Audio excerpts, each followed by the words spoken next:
৩,৫০০ কোটি টাকার বেশি লেনদেন করেছে আর্জেন্টিনা, ফেঁসে যাচ্ছে আমেরিকার গোয়েন্দার কাছে। ইতোমধ্যেই শুরু হয়েছে তদন্ত।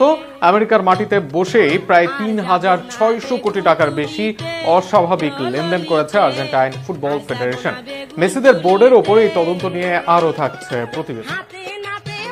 বিশ্বকাপে আর্জেন্টিনার পারফরমেন্সের আড়ালে দেশটির ফুটবল প্রশাসনে নেমে এসেছে নতুন ঝড়। প্রায় ৩০০ মিলিয়ন মার্কিন ডলার অর্থাৎ বাংলাদেশি মুদ্রায় প্রায় ৩,৬০০ কোটি টাকা সন্দেহজনক আর্থিক লেনদেনের অভিযোগে আর্জেন্টিনা ফুটবল ফেডারেশন এএফ এর বিরুদ্ধে তদন্ত শুরু করেছে যুক্তরাষ্ট্রের কেন্দ্রীয় তদন্ত সংস্থা এফবিআই।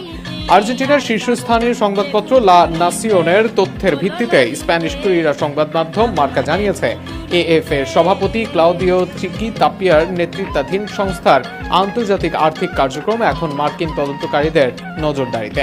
যুক্তরাষ্ট্রের ব্যাংকিং ব্যবস্থাকে ব্যবহার করে কোনো অর্থ